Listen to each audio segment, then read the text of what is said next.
Do you want to move beyond imposter syndrome and lead with real confidence? If so, I'd love to support you. There is a link below this video where you book a coffee chat with me, Coach Heather, and get real-time support one-on-one. But I'm going to dive into this topic right here, right now, and give you some actionable things that you can do to feel better right away. So if you've ever felt like a fraud, that despite your many accomplishments, you somehow don't truly deserve your position or your success, or maybe you have that dreaded feeling that it's just a matter of time before somebody finds you out. If you are experiencing these feelings or ever have, you are in good company. You are not alone. Research from the International Journal of Behavioral Science suggests that approximately 70% of leaders experience these feelings at some point in their careers.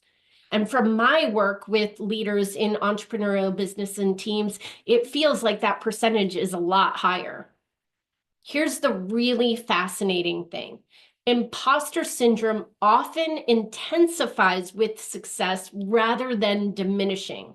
The more you achieve, the more you might worry about having to maintain an image of competence and confidence. Neuroscience can help explain this painful paradox because they have found that achievement-oriented professionals often experience heightened activity in the anterior cingulate cortex, the brain's error detection system, creating cognitive dissonance between accomplishments and self-perception.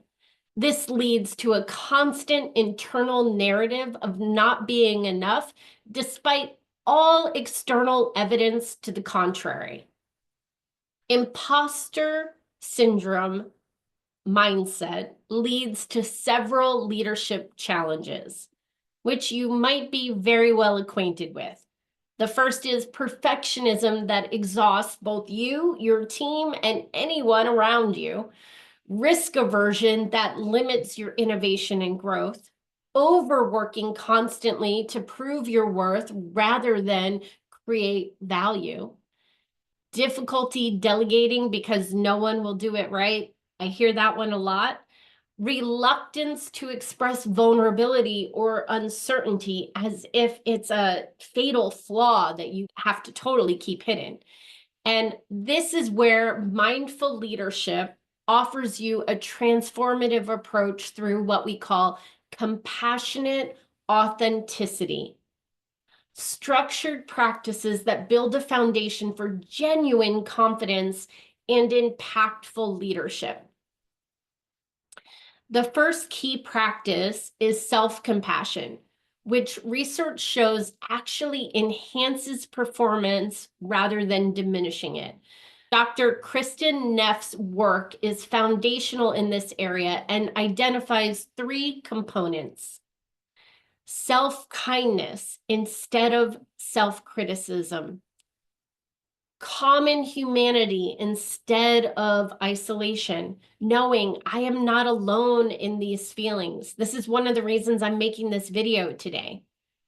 Mindfulness instead of over-identification with thoughts, because in mindful leadership, you learn to recognize that thoughts come and go and not get overly attached. I want you to try this simple practice. When imposter thoughts pop in, pause and ask yourself, what would I say to a respected colleague facing these same doubts? Then apply that same understanding towards yourself. You could go even one step further than that and ask yourself, what would I say to a dear loved one facing these same doubts?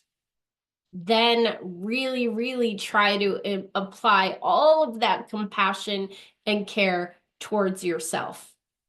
Okay.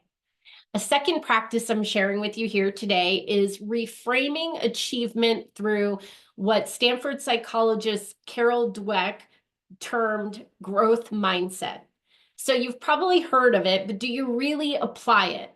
The practice is, rather than seeing challenges as tests of your fixed abilities, view them as opportunities for your development. This shifts your focus from proving yourself to improving yourself. And that's a good thing. The third practice I want to share with you today is normalizing uncertainty. Mindful leaders recognize that confidence isn't about having all the answers.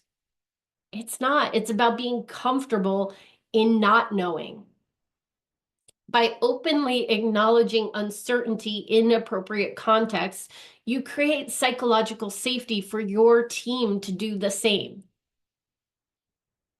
Leaders who have implemented these mindful approaches that I've shared with you here today, they report transformative results, such as higher resilience in the face of setbacks, more authentic decision-making aligned with their personal values, deeper team trust through appropriate vulnerability, and healthier achievement orientations so that they can prevent burnout.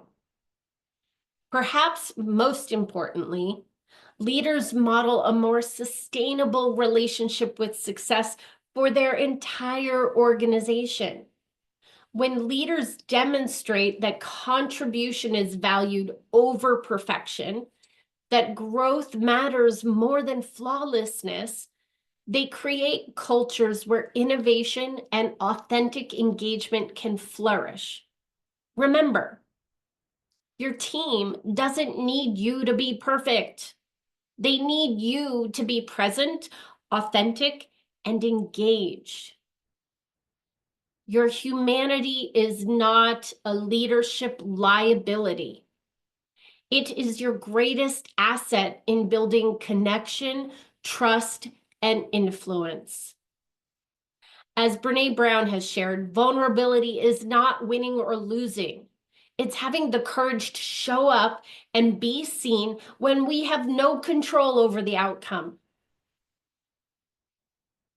By embracing compassionate authenticity, you free yourself from the exhausting pretense of perfection, and you step into the power of genuine leadership presence. I want you to now consider, how might your leadership transform if you treated yourself with the same compassion you extend to those you care about? I hope this video resonates and gives you something to work with today. If you would like further support in conquering imposter syndrome, please book a coffee chat with me, Coach Heather. The link is below this video, and I am cheering you on either way. Share with me what works as you apply the teachings. Let's put imposter syndrome far away.